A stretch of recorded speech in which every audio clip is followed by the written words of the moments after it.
Hey there, fellow beer nerds of YouTube. Welcome back to the channel. Jim here, Beer to You.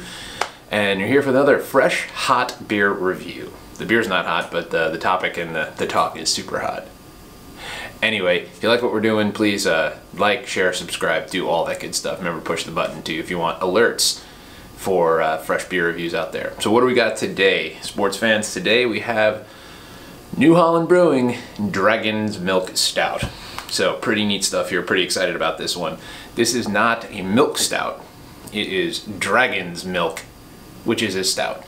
So dragon's milk is an old term for, back in the day, beers that were of a higher alcohol content, and this one is an Imperial bourbon barrel aged stout, and it is definitely of a higher alcohol content. So from New Holland Brewing Company in Michigan, this is one of their core line of beers. This is a big beer. Reading the bottle there, it just says bourbon barrel aged stout. No other real description other than rich, roasty, and creamy with heavy notes of vanilla and just enough familiar warmth from oak barrels. So this is following that beer craze of bourbon barrel aging. So no real info on what type of bourbon barrels they got, but they're reused bourbon barrels since you can only use a bourbon barrel once to age bourbon. Fun fact. All right, well, enough of me yakking. Let's get after this.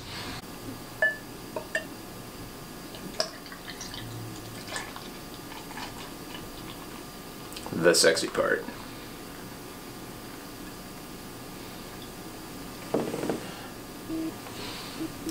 All right, if you can get a gander at that, that is nice and dark. That's a real dark brown, almost black beer with about I'd say a finger or so of tan head holding on. Pretty good head retention considering that this is a very high alcohol beer there. So let's take a look at the color. Real dark on the nose. Yeah. So right off the bat, notes of a little bit of that rich stout flavor, roast and toast and kind of bitter chocolate notes. Not a lot of the, you don't take a lot of the bourbon or vanilla wood notes off of the nose, but just a real strong, actually got a little bit of it there. A little bit of that bourbon vanilla flavor as well from the oak barrels. So this is not a flavored stout. They do dragon's milk, they do a dragon's milk line of stouts that have also had some flavorings put to them. This one is just their straight Imperial Stout, and it's pretty solid there. For the stout head, so 11% alcohol, 31 IBU, so not a super bitter beer, but definitely a strong beer. And that, like we said, that's what dragon's milk was a slang term for, was beers that were really strong. So enough of me yakking, let's dive in. Cheers.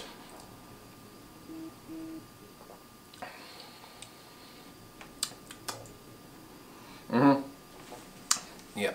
So right off the bat, real warm, rich notes. There's definitely a booziness to this beer. Not surprising at 11%, but man, you definitely feel all the warm feelings as this one goes down.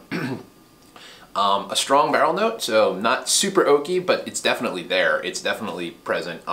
Some vanilla. A little bit of vanilla sweetness to it, and then a little bit of just a touch of kind of that dark chocolate, almost cocoa nib kind of flavor on it. So, yeah. So, serving tip, personal preference, personal technique for me, especially with these big Imperials. I took this one out of the fridge about an hour prior to filming this, so I don't have a thermometer or anything to get the actual temperature of it. But I would definitely say that it is warmer than you're probably used to serving beers fresh cold out of the fridge. And with a beer like this, I think you really want to do that because there's a lot of flavors that are in this beer that will be lost, just muted if you chill the beer. Remember, the colder the beer is, the less you're going to taste it. So whenever you see beers advertised as the coldest on earth, you should be suspicious. So I wouldn't say this is room temperature, I would call it cellar temperature, and that's probably the temperature that they want you to serve it at. So what are my thoughts? I like these. I like these kind of beers. This one is boozier than some of the other ones, like that alcohol warmth, not like a burn, it's not like I'm drinking whiskey or anything, but it definitely, you can tell that it's got some, it's high octane, it's punching heavy. Not a lot of cloying sweetness. There's definitely a little bit of a bitter, I won't say bitter, a little bit of chocolate almost on the finish, and then top notes of vanilla all day long.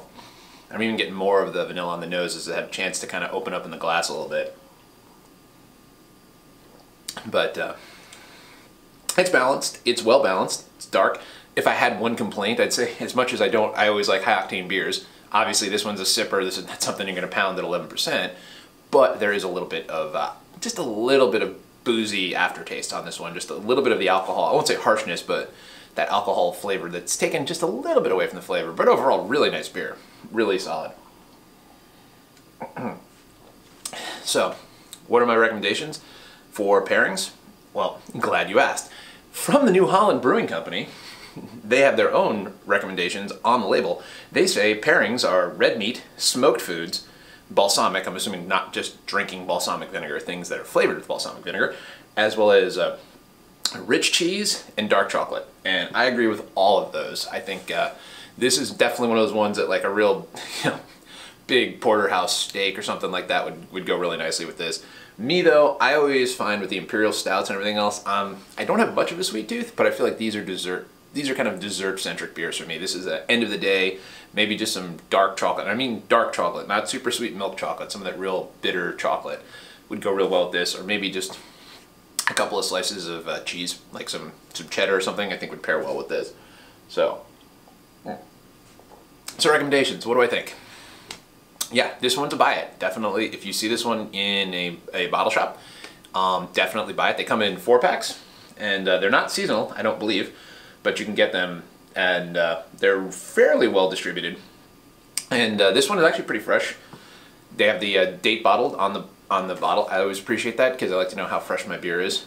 This one you can sit on a little while because it's a high alcohol beer, so you definitely have that option to, I won't say age it, but it won't lose as much of its punch as potentially some of the other beers, especially the very hoppy beers would do. But definitely, this was a definite get. If you see it in your shop, pick it up. So let's rate it. So on the Super Arbitron magical scale of 1 to 10, I'm going to give this beer an 8. So it is, I don't want to get into decimal points because, quite frankly, that's math and I just want to drink beer. So I'm going to give this one an 8 out of 10. I like it. It's dark, it's malty, it's roasty, toasty, warmth for a cold winter's night or whenever you happen to be drinking it. And if you find yourself looking for something to pair it with, like we said, dark meats, things like dark meats. Maybe you could. Roasted meats, dark chocolate, things of that nature there. So I think that's going to do it for us today. So as always, if you like the channel, if you like the stuff we're putting out, please push that like, give us a thumbs up, push that subscribe button, hit the little bell if you want any kind of notifications of when more fresh hot beer reviews are coming at you. And until next time, cheers.